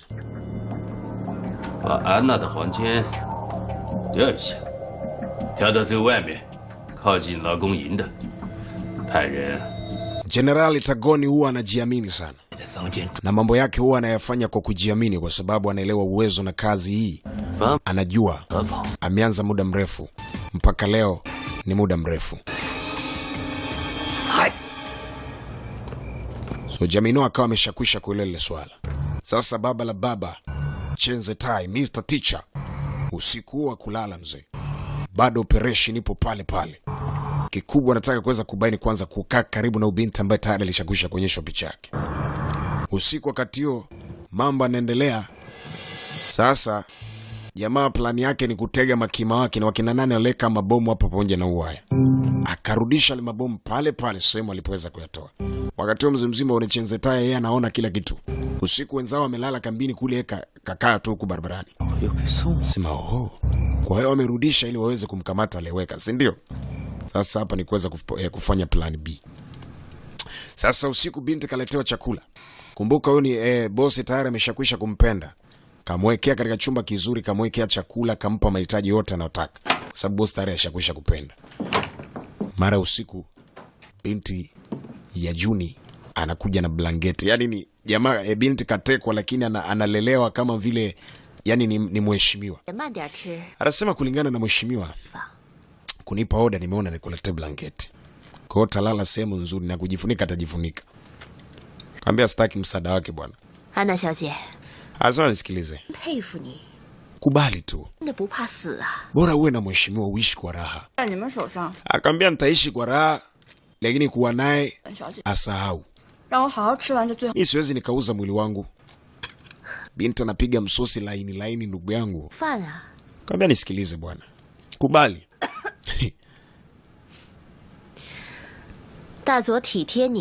Unajua siku zote ni bora utumie fursa iliyoko mbele yako kuliko baadaye kaje ikabadilika kama mateso kwako. Akamwambia hivyo ni nani hasa? Mbona unanishauri vitu vya ajabu? Akamwambia mimi nakushauri kwa sababu nakupenda.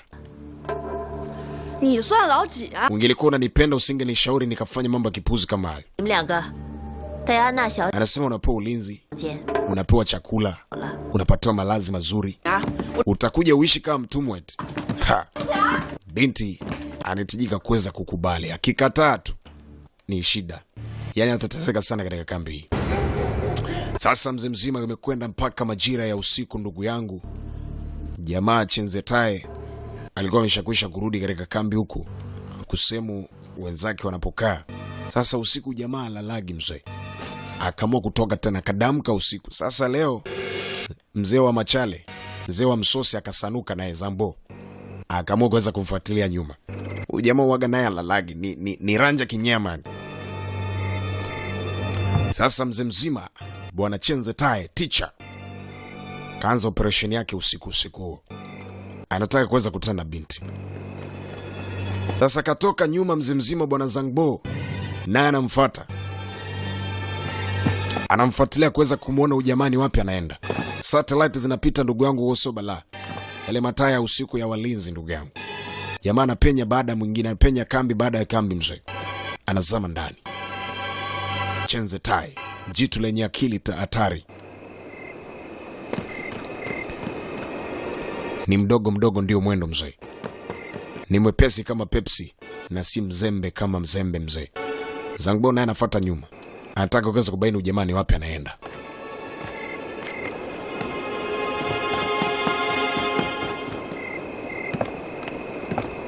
Sasa kwa mzee mzima, mzee wa machale kundesa. Dodo. Usiku anapiga zake patrol, yupo na makoplo fulani. Wanapita zake chumba bana chumba. Sasa jamaa kafika hapa. Yaani sijui hata funguo ni wapi ameshaiba. Kafungua mlango, akazama ndani. Cheki buta aliovaa mzee. Mwendo wake si haba. Kazama ndani. Chenzetae. Usiku wenzake wamelala, anafanya mambo na mavitu mzee.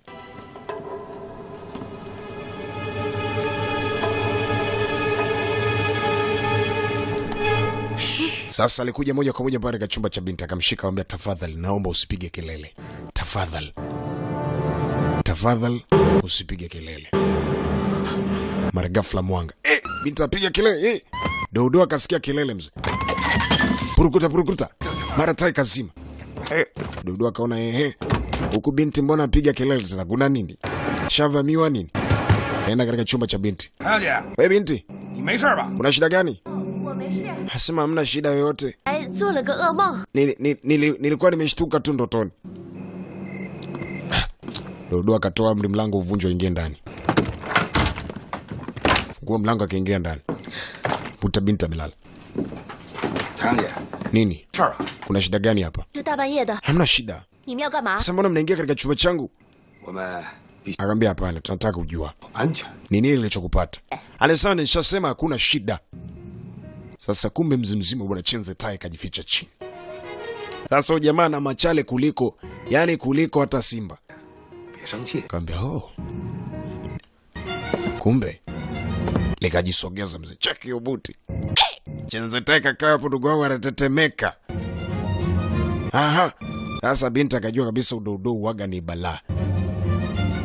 Jamaa yupo hapo chini mzee. Anapeleka shingo. Nataka kwenda kuchungulia chini. Taka kupeleka kichwa mzee binti akamsukuma. We kwenda. 你再看， Ujinga gani mnafanya? 给挖掉。 Hem, tokeni katika chumba cha binti. Mnafanyaje katika chumba cha binti? Kumbe basi samahani. Samahani. 就早些休息吧。 Tuwie radhi ese. Lakini jamaa ameshakwisha kusanuka, haiwezekani. Binti mbona hajawahi kuaga mkali? Kumbe chini mzee mzima mkali wao bwana Chenze Tai yupo. Binti akazima taa. Yaani kamsaidia Chenze Tai kuliko kitu chochote. Sasa huku kwa baba yako. Dodo. Akaamua kuweza kuja moja. Oya. Jamaa ametoka eti. Anamwambia akamletea taarifa mzee mzima bwana Chenzu. Hamia sasa. Mpaka sasa hivi hujaweza kubaini ni nani, kwa sababu cha kwanza tangia amekuja hapa anafanya shughuli za kipelelezi na hajawahi kueleza chochote wala kuwashirikisha chochote.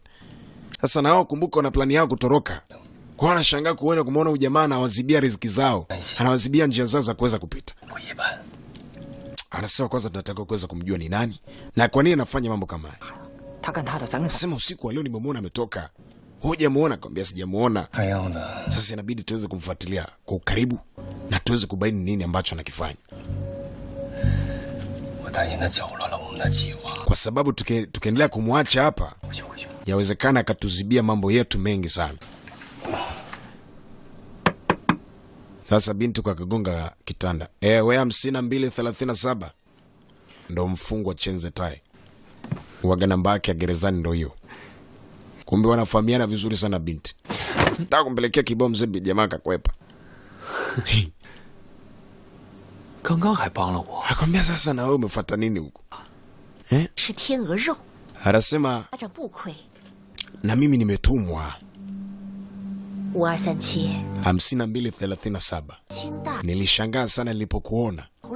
Na nikashangaa umefika fikaje huko. Yaani kweli nimeamini ya kwamba wewe ni bonge moja kati ya watu mnatumia akili sana. Binti huyu alimwacha kule Shanghai.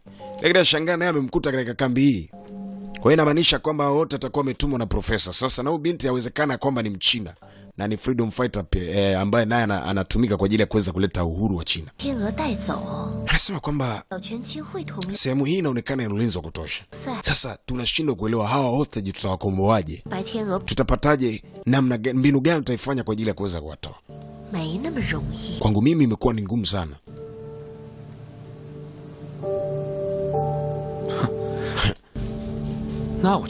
Sasa unajua nini? Mimi natumaini kesho tutaongea yote. Tutayafanya yote, tutaelewa. Sasa turudi kwa mzee mzima bwana Tagoni ya Tirou. Kawasha njita kiberiti mwisho akaizima. Fwana ananusa ile harufu. Mheshimiwa, kuna shida gani? Unapokuja kwangu Mheshimiwa, na taarifa nataka nikupatie. Katika chumba cha binti kuna mtu yupo kule. Na binti amekatakata kuweza kuniambia ni nani. Sasa ingelikuwa kama ni kiongozi, ningelikuhitaji uweze kuelekea kule kwa ajili ya kuweza kwenda kuangalia ni nani aliyepo kule ndani. Inaonekana kuna mtu kule ndani. Una uhakika? Kaambia ndio. Haya, twende. Sasa mzee mzima bwana Tagoni akiwa sambamba na Dodo wanakwenda katika chumba cha binti. Binti huku anazidi kuzungumza na mzee mzima bwana Chenze Tai. Akamwambia hakikisha unafanya kazi kwa uhimili mkubwa ili tuweze kufanikisha hili swala. Hasa lengo langu kama jinsi nilivyoweza kumwahidi profesa ni kuhakikisha kwamba Wachina wote wanakuwa katika freeness. Akamwambia basi hamna shida. Sasa wakati huu ni usiku sana, unahitajika kuweza kuondoka kwa sababu muda wote na saa yote mheshimiwa anaweza kuja huku.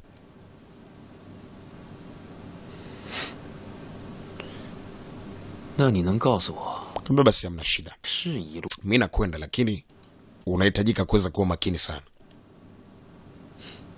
Sawa? Kambia hamna shida. Usijali. Binti yupo. Mara ghafla mzima bwana Tagoni akiwa sambamba na Dodo anakuja mzee. Jamaa kafika mlangoni akanoku mlango. Sasa jamaa sijui yupo ndani, sijui ashatoka. Kuna shida gani? Fungua mlango. Nataka kuzungumza na wewe. Binti akaja akafungua mlango. Yes. 左， Kuna shida gani mheshimiwa? 这么晚了， Mbona usiku namna hii? 这儿吗？ Kuna shida gani? 谭小姐， Anasema nataka 我刚才 niingie ndani kwako.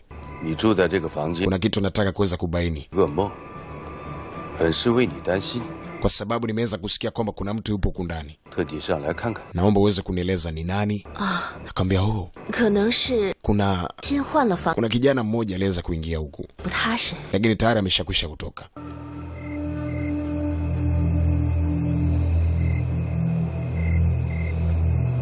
谭小姐， Unamjua? 你是个聪明， Uliweza kuiona sura yake 不应该在我面前。 ili uweze kuniambia ni nani? Eh? 之前 Binti anasema ndio, 确实有人拿， niliona sura yake lakini kumbuki. 没关系， Oh, 我会帮你把这个 basi hakuna shida. Kama ameshakwisha kuondoka hakuna shida. 早点休息。 Kesho utaweza kumbaini. Sasa kesho binti inahitajika kuweza kuangalia kwa jicho la tatu, kuweza kumbaini wa kijana na kuweza kumtaja mbele ya mheshimiwa bwana Tagoni ni nani. Sasa binti kashakwisha kujiloga mwenyewe mzee. Sasa ndugu yangu, usiku ule ule jamaa karudi kwanza kutazama kama kuna mfungo wote aliweza kutoroka. Kufika huku mfungwa namba 3752 tayari alishafika ndani siku mingi sana. Sasa ndugu yangu, operation ilifanyika jana usiku, hawakuweza kubaini chochote. Sasa asubuhi na mapema Tagoni kaamka na binti mkuku, anataka kujua binti amtaje ni nani aliyemuona katika chumba chake. Wakaitwa wote, hostage wote, mateka wote wakaitwa. Mzee mzima, baba la baba, mzee lenye roho mbaya, limekula sijui sumu, lina roho chafu kinyama, libongewa gana mwenye dudu kinyama, ligumu. Wale wote wababe wanaojulikana wakatolewa mbele. Chenzu na alitolewa. Sasa binti anajika kuweza kumtaja ni nani aliweza kumuona usiku wa jana, ni nani aliweza kuingia katika chumba chake. Hata Chenzu tai pia naye alitolewa. Hao wote ni watu ambao wanashukiwa, yani wanasadikika, kwa sababu sura zao zinaonekana ni zile sura za maangamizi. Mheshimiwa, nafikiri tayari nimeshakwisha kuwatoa. Sasa ni wakati wa binti kuweza kubaini ni nani hasa. Jamaa kakaa pale mzee, atatajwa atafanya nini sasa? 谭小姐， Binti, 我在这， sasa 放心。 unaweza kukagua kati ya hao wote hapo, uweze kunipatia jina lake, uweze kunipatia sura yake ni nani. Sasa sijui atamtaja mzee mzima bwana watano, twende sambamba mzee. 我在这，放心的。 Okay, tunaanzia hapa. Binti anapata jukumu ni kubaini ni nani aliweza kuingia katika chumba chake majira ya jana usiku. Yera. Sasa sijui atamtaja mzee mzima bwana Chenze Tai au atafanya nini. Twende sambamba tukashuhudie.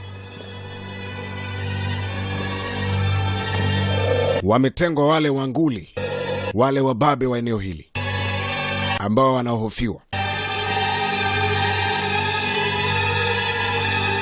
General Tagoni anasubiri kujua ni nani huyo alifika usiku wa jana katika chumba cha binti. Sasa yupo Chenze Tai pale, yupo Chenzu, Dongli huyo hapa, na wapambe wengine wapo pale. Binti anapita, anamtazama mmoja baada mwingine mzee. Akampita mzee mzima wana Chenze Tai. Sasa kama muhalifu au mshukiwa tayari ashakwisha kupitwa, nani sasa alibaki? Kampita mzee mzima wana Chenze Tai, hakumtaja. Kapita hadi mwisho. Chenze Tai anamtazama mzee mzima, binti anamngolea macho kinyama. Sasa Zangbo yupo mwisho kabisa mzee. Akampita tena kwa mara nyingine, hakuweza kumtaja. Chenzu yupo pale anashuhudia mambo yote. General Tagoni naye yupo pale. Kawatazama wote, mwisho karudi kwa mheshimiwa. 大佐， Mheshimiwa, 人没找到， sijamuona.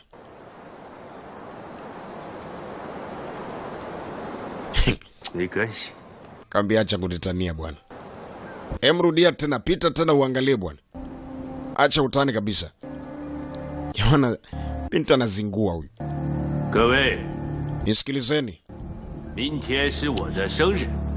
Kuna kijana ambaye aliingia katika chumba cha binti usiku wa jana. 高兴的是， Nataka ajitokeze peke yake kabla hajaweza kubainiwa.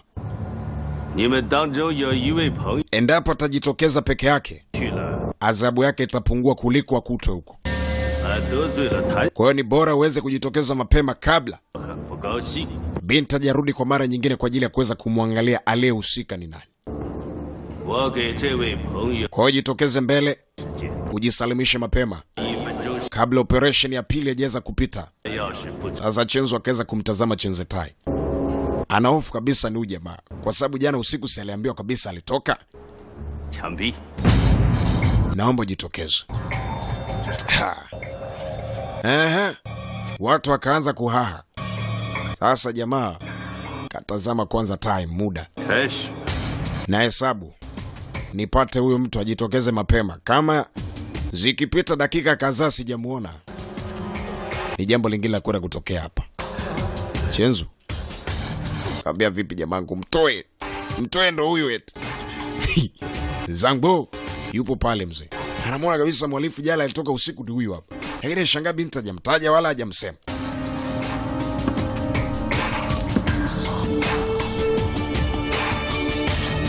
Aha.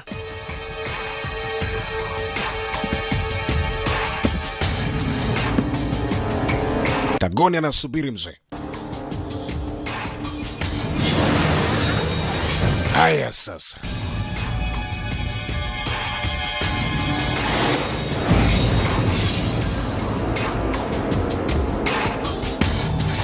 Linyambo lete linasubiri mzee. Katazama muda, mwisho muda unaisha. Hakuna aliyejitokeza. 好了， Kaambia, oho, 时间差不多了。 mmekuwa na mioyo migumu eh? 对不起各位， Mmekataa kujitokeza, si ndio? 冈本， Sasa 等等， mheshimiwa, 大佐 naomba usifanye jukumu lolote. 想起来了， Nitatazama kwa mara nyingine tena. 人 Nafikiri kwa raundi hii nitaweza kubaini. 说了什么？ Kaambia basi hamna shida, fanya hivyo. Lakini 老子很久都没 naomba tafadhali, nikimtaja usije ukamfanyia chochote kibaya.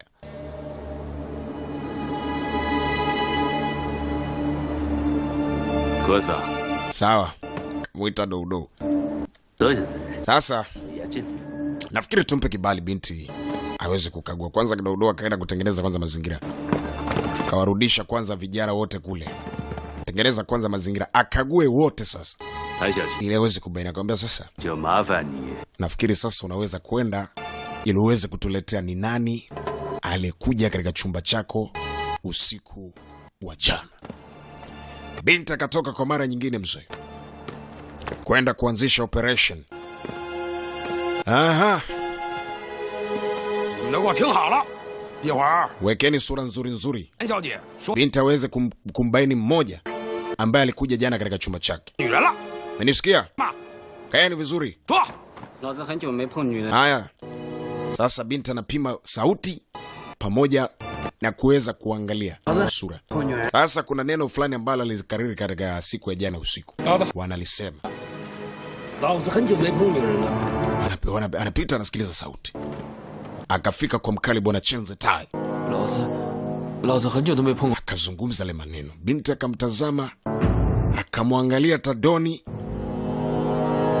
akakataa, sio yeye, akampita mzee. 老子很久没碰过女人了。 Jamaa mwingine naye akazungumza, sio yeye, kafika kwa kibonge Jeurimani huyu. 你咋的？ Sema, zungumza. 老子很久， Yongore huyu. Zungumza vizuri. 老子很久没碰女人了。 不是他， Sio huyu. Wanaharamu wewe. Yaani Doudou pamoja na Dongli wana bifula wao.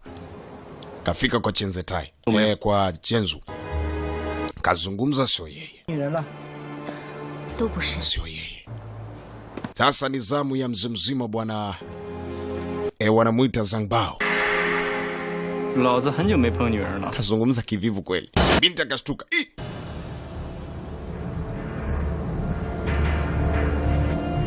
Chenzu. Ni yeye. Ndo yeye aliweza kuja jana. Tagoni akasimama mzee. Jamani sio mimi eti. Huyu binti atakuwa amenifananisha, labda nizungumze tena. Kamembo arudie kuzungumza tena. Yawezekani jamani. Zungumza tena. Kazungumza kiwoga. Sasa uoga siku zote katika kujitetea ni hatari. Akamgeukia Tagoni. Binti akamgeukia Tagoni na akamonyesha ishara kwamba Zangbo ndiye aliweza kuingia katika chumba cha binti usiku wa jana. Jamani mheshimiwa, sio mimi eti. Binti amechanganyikiwa eti, sio mimi. Akamwambia binti sio mwongo. Alikuona na alikusikia sauti yako. Kwa hiyo hauna sababu yote ya kukimbia wala kuweza kuescape imada. Ni lazima uweze kupata adhabu. Kama lakini mheshimiwa ulishakusha kuniahidi ya kwamba hautompatia adhabu kubwa. Jamani mheshimiwa eti sio mimi eti. Sio mimi, wakamkamata. Jamani mheshimiwa sio mimi eti. Sajamino kamsogelea kwanza ubabu. Tazama hapa kuna rangi fulani akaenusa ina damu. Huyu mwanaharamu huyu nguo yake ina damu. Sasa yawezekana ndo huyu ndo huyu. Jamani mheshimiwa sio mimi eti. Sio mimi eti jamani, mnanisingizia tu. Hivi kweli binti ni mimi? Akamwambia acha. We kamata huyu. Zambao kakamatwa. Jamani tu binti, funga mdomo, peleka ndani huyu. Jamani sio mimi eti. Jamaa naomba msamaha lakini Kambia binti, nikushukuru sana. Umefanya kazi nzuri sana. Umeweza kumbaini ni nani aliyekuja katika chumba chako usiku wa jana. Lakini kumbuka binti sio amemtaja mtu ambaye sio muhusika halisi. Mzima bwana Chenze Tai yupo hapa. Basi Dodo kawaamrisha wengine waweze kutawanyika. Dongli akamfuata mheshimiwa na Chenze wanamuita Chenzu. Chenze Tai kapita. Kamsemesha wakutane chemba kidogo, kuna kitu nataka kujadili. Sasa General Tagoni, asema mheshimiwa, inaonekana dhahiri kabisa ukijana ndo yule ambaye tulimbaini katika siku ile. Anasema uhakika upo. Upo kabisa. Kwa sababu binti naye ameshakwisha kuwathibitishia. Nando, bushi ma? Sasa mheshimiwa, sasa tutafanya nini? Inabidi aweze kuadhibiwa ili aweze kusema ni wakina nani anashirikiana nao. Anasema subiri kwanza. Nafikiri kwamba binti ndiye atakayeza kutumika. Yeye amuoji labda alikuwa anataka nini katika chumba chake. Mheshimiwa, lakini uoni binti ule atamonea huruma? Atashindwa kumwadhibu vikali? Anasema hapana. Kwa sababu binti tayari alishakwisha kubali kushirikiana na sisi. Atamwadhibu ili aweze kujua ukweli nini kilichojificha nyuma pazia.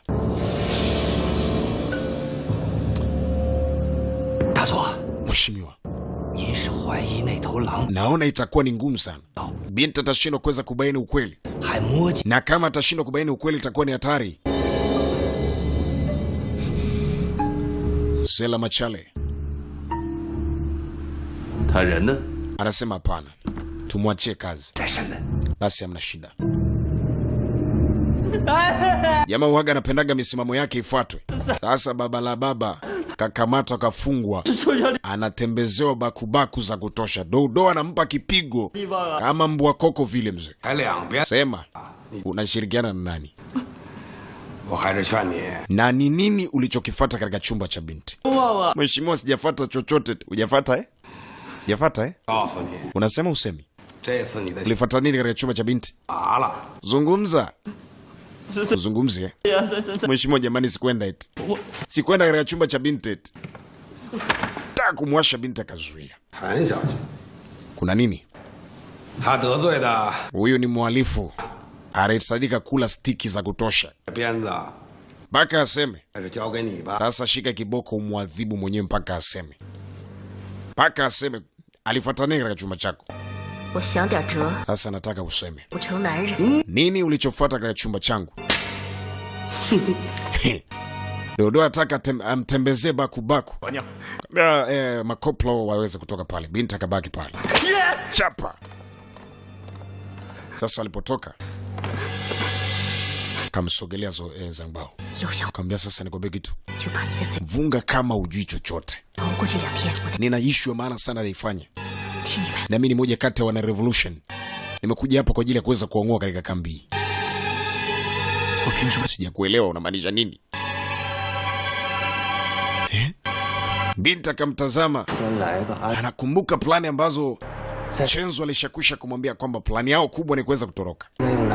Na ili kuweza kutoroka, mfungwa namba 5237 anahitajika kuweza kushirikiana naye. Sasa labda huenda ndo plani wanaplani. Inamaanisha kwamba unatumika na mfungwa namba 5237. Akamwambia ndo habari ndo hiyo. Kikubwa ni kuweza kuescape hapa.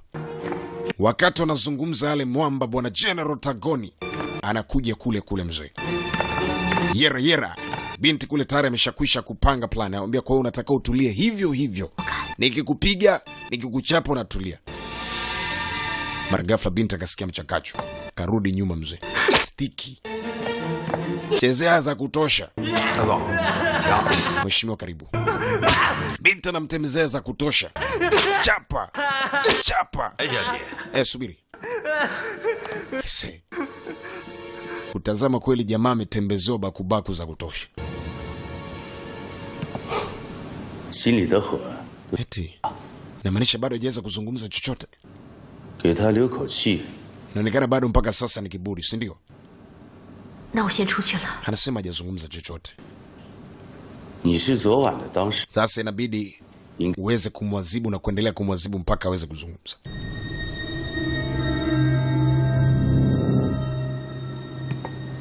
Oya. Kama unahitaji maisha yako yaweze kuwa salama ni lazima uweze kuzungumza. Walifuata nini katika chumba cha binti? Sawa?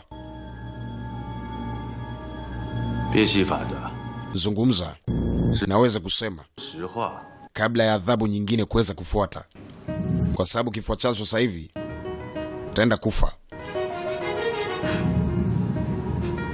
Sasa jamaa atazungumza nini?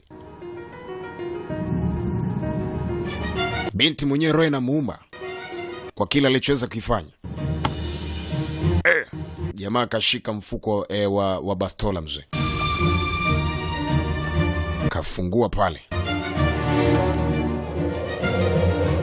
Akamwonyesha ishara ya kwamba kama ataweza kuzungumza, kinachofuata ni kwamba anaweza kwenda kumshuti, kumuondosha. Hicho ndicho kifuatacho. Sema mheshimiwa. Mheshimiwa. Ina maana kwamba mimi sielewi chochote nini ambacho kinaendelea. Ni kwamba sielewi chochote na sikuweza kufuata chochote katika chumba cha binti. Jamaa kaanza kumtazama binti sana. Inawezekana ukasema sasa unaendelea kula stiki tu.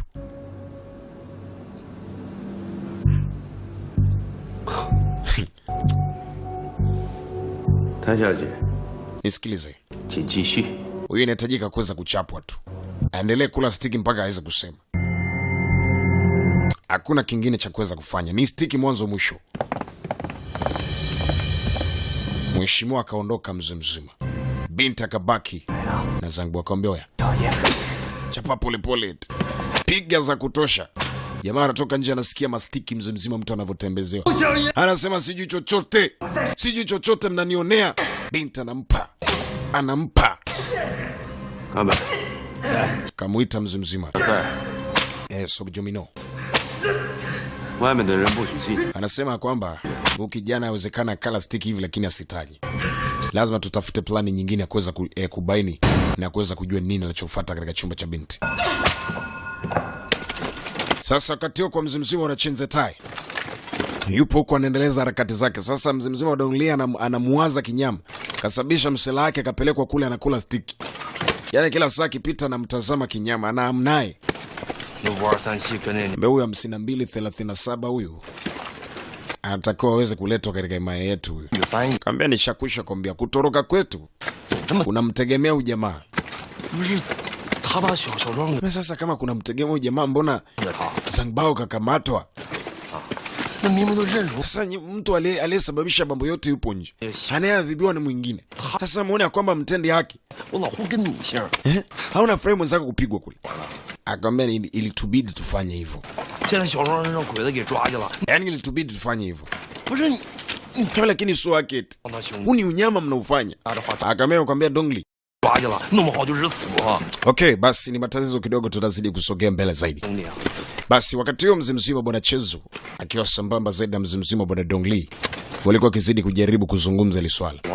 Sasa jamaa bwana Chenzu akamwambia Dongli, usijali, mimi nitapata nafasi ya kuweza kutana na huyu jamaa mfungwa namba 5237 kwa ajili ya kuzungumza ile swala.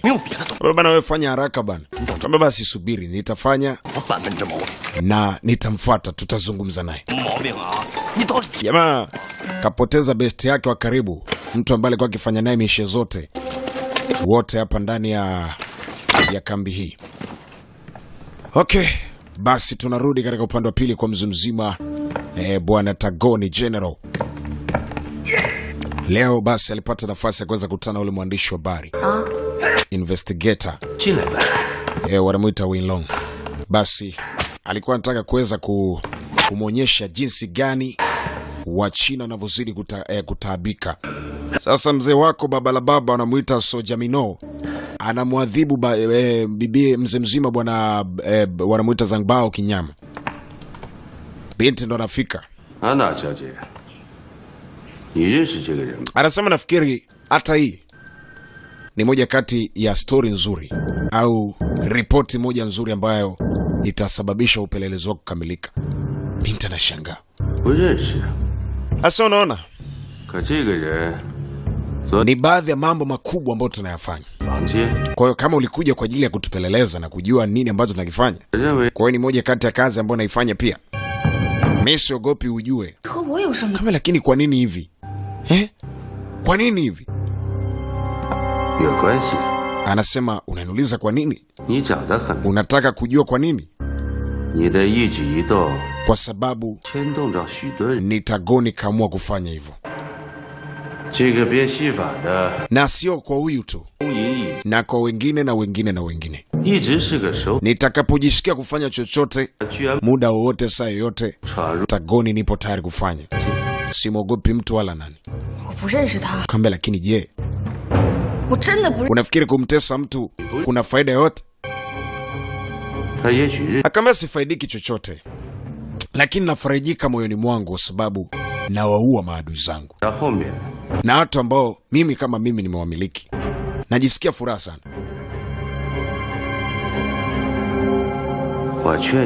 Na kingine, usipokubali ombi langu, kifuatacho ni wewe pia utafuata na utateseka zaidi ya hawa.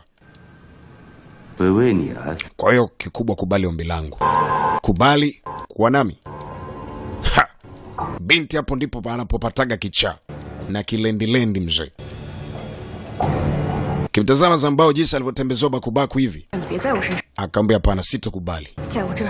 Huu ni ukosaji wa haki kabisa, yani unaokosea watu haki. Na mimi nitapambana na wewe. Sitokubali hii hali. Na sitokubali mimi kuwa na wewe kimahusiano. Nasema nini? Unathubutu kunipandishia mdomo?